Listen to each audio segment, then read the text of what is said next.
There's a manufacturer that has massively surprised me this year. 3 superb sets of clubs to fit 3 different types of player. You've got the Wilson Dynapower that are kind of for your higher handicap golfers looking for high launch and maximum forgiveness. You've got your Dynapower Forged Irons, which today's video is all about, and you've got your Wilson Staff Irons, which are basically the player's blade, which I'm going to be potentially gaming for the rest of the season. I'm going to be reviewing them so you can see them for yourself as well. As I've already mentioned, today's video is all about the Dynapower Forged Irons, and I said that these can kind of play for every golfer, whether you are a 20 handicapper looking to kind of get down to 12, 13, 14, 15 for the season, or you're a 12, 13, 14, 15 handicapper trying to get into single digits, or even you're a low category 1 player. These are superb. I have to I've been using these on the range already, been getting my distance on the driving range, trying to see what they're like in comparison to the irons that I currently game. And what they've done amazingly well within the technology, they've kind of split the irons into 2 sections. You've got your 8-9 and pitching wedge, which is your forged head, so it's a soft feel. They're very workable in terms of being able to try and hit draws or fades. They're a bit more higher in spin, so you get that softer landing. And then you go out to your 4, 5, 6 and 7 iron, which has got a little bit of technology. We're going to get a little bit more in detail later on about getting more height, higher moment of inertia, which basically means that the forgiveness around the face is much better. So if you hit the toe strike, the face doesn't move around as much, or if you hit the heel, the face doesn't flip as much. So you've got more control of the club face for those off-center hits. But what this has really given you as well is a higher launch, which for the majority of golfers watching this, whether you are a low single figure handicapped or a 18, 20 handicap, higher launch with these longer clubs is no bad thing at all. Unless you're getting too much spin, that could be a bad thing, but a high launch with these clubs is really handy, especially for your 4, 5 and 6 iron. You might decide that 7 iron goes a bit too high, but that again is the beauty of these irons, because they're going to give you height, they're going to give you forgiveness, they're going to give you soft feel. It's really impressive, if I'm being completely honest. It's not like this is the first manufacturer that's ever done this, but yeah, I've hit these quite a few times already and I'm impressed. Today's video we're going to be hitting shots. We're stood at 190, we've got a ball at 170, we've got balls at 175, and we've got balls over at 130. So we're basically going to be using the 2 high launch clubs. We're going to have a 5 and a 7 iron, and then we're going to go down to pitching wedge for that soft feel. One of the really important things with any set of golf clubs that you buy is look. We all want to look down on a nice golf club. Now, for me personally, this is the only drawback of this club. They are so shiny. They are literally it's like a mirror. Like when you put the club down, either side of the face, so thankfully the actual face is not shiny, because that could be a big issue, but the actual face themselves, they are super shiny. And they look amazing in the sun. You put it out there like that and you go, oh, that is a beauty. Put it down, it's a little on the shiny side. I can see the blades of grass very clearly through the face, and that personally for me is not something I massively enjoy. And really, that is a pretty nominal thing. It's not a massive deal at all.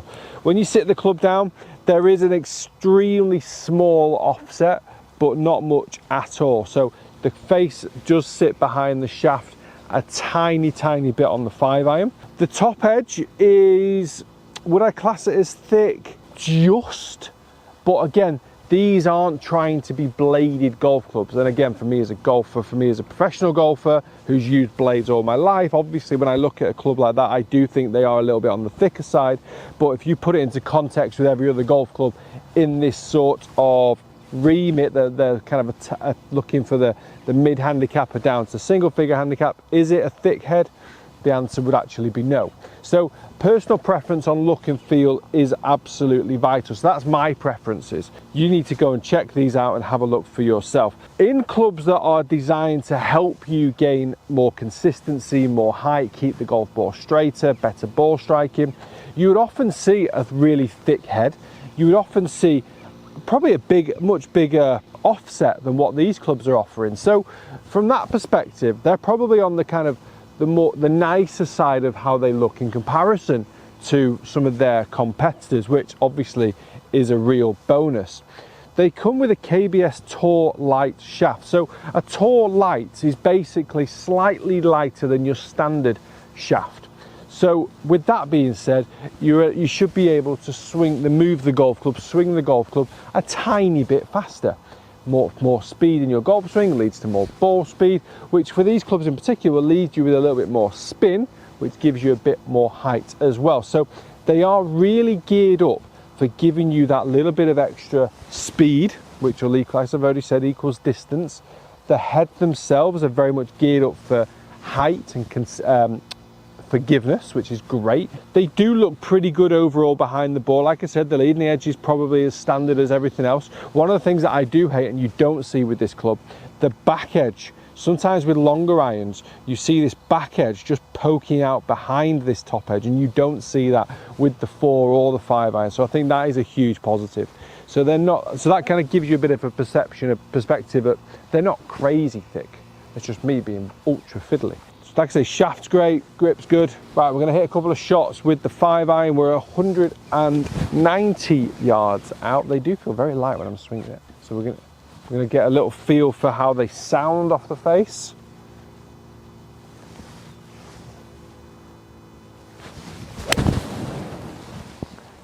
Well, they sound nice. They sound good. That's a nice little opening swing as well for the video. If we get another one. I really actually, when I get an off-center hit, which I will let you know how it feels off the face, because when you get that off-center hit, they're saying that the face is not going to be too disrupted. You're not going to feel too much twisting in the face. So that is one of the things I'm really excited to get a feel for and review back to you. So let's try and get a toey one. There it is. A little twist.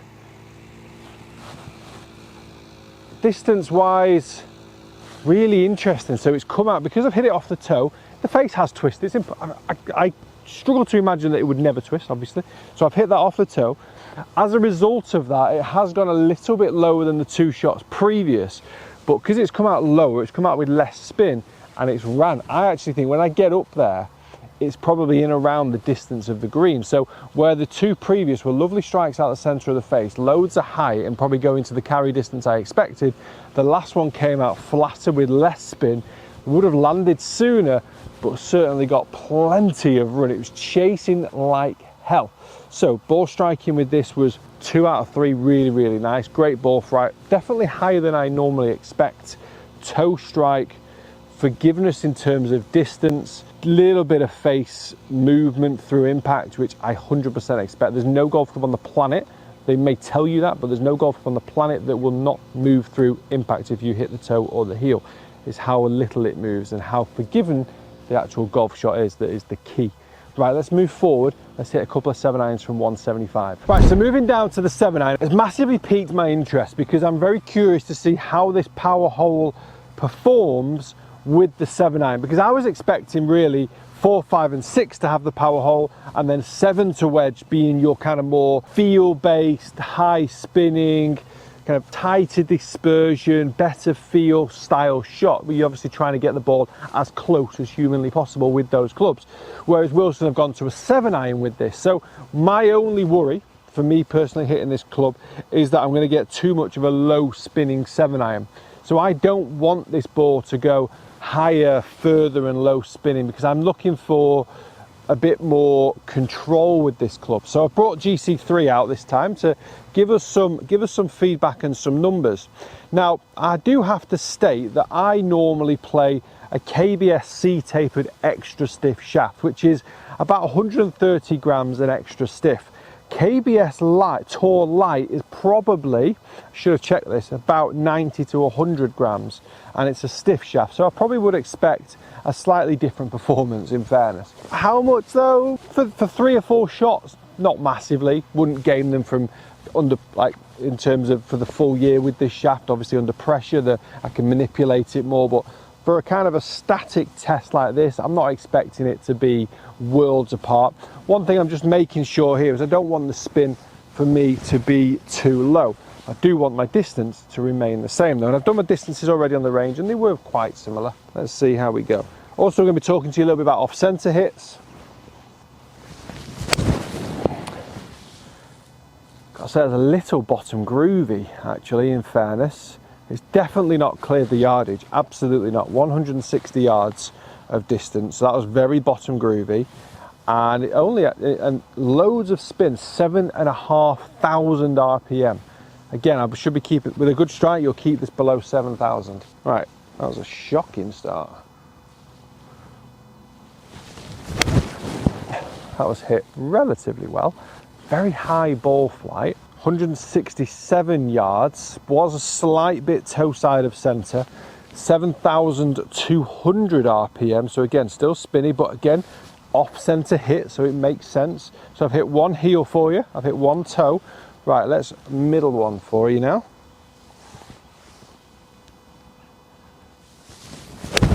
Like that, oh my God, that went off like a rocket.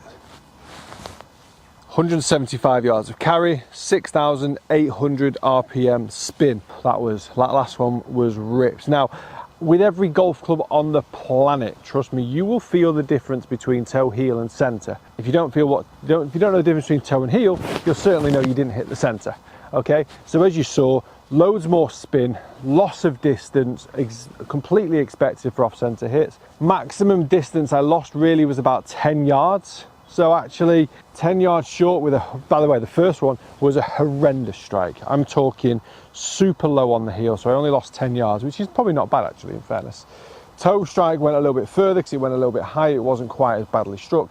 The last one was absolutely just like a rocket.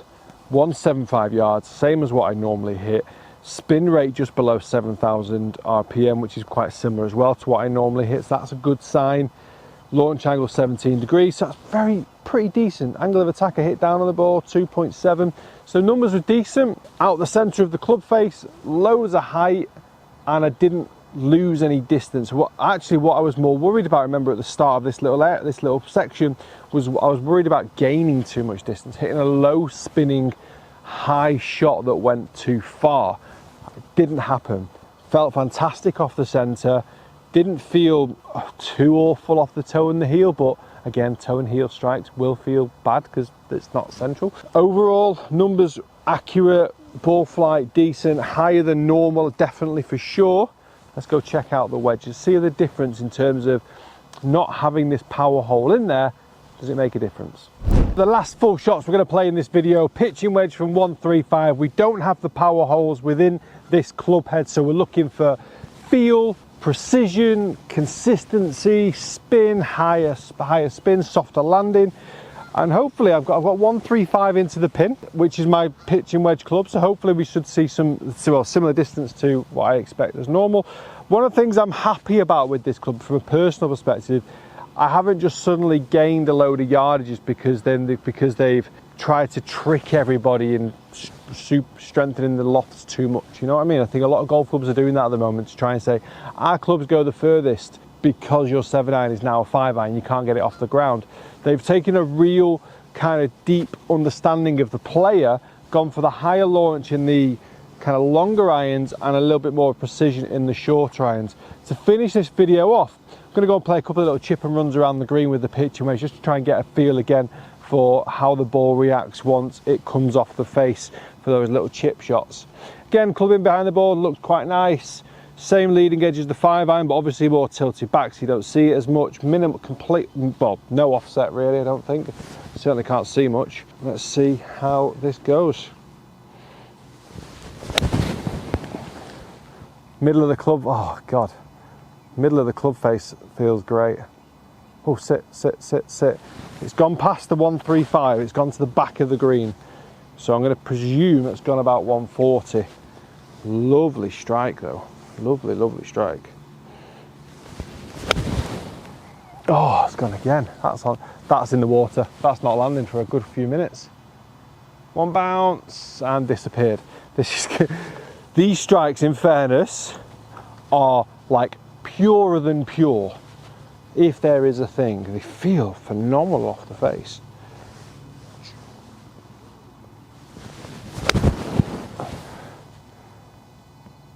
Don't know why I'm trying to hit it harder and harder. Does anyone else do that when you're hitting new clubs? These have all been super accurate. Little tiny baby draws. I'm going to try and hold this one up now with a little fade.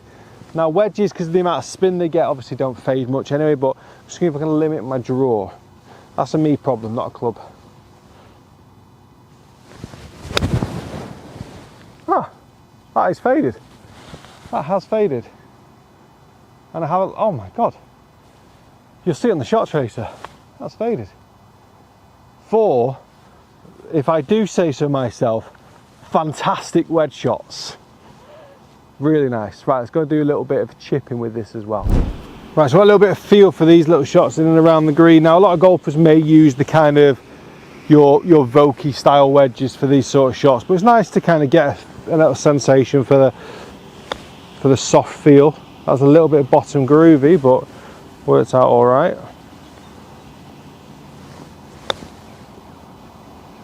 Same again, a little bit bottom, not great in terms of strike, that's on me. Better. Shoots off the face.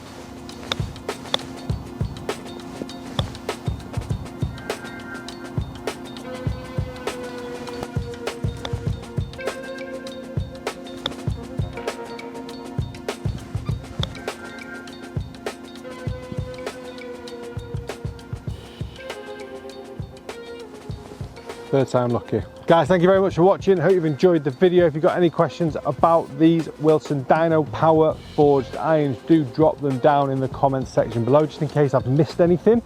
Otherwise, check out Wilson's website, full explanation of the clubs on there. But my verdict, excellent. And I also think they undercut a lot of the other major manufacturers out there, which from a price perspective is also a big positive. Thank you for watching. Hit the like, hit the subscribe. Loads more club reviews to come. See you next time.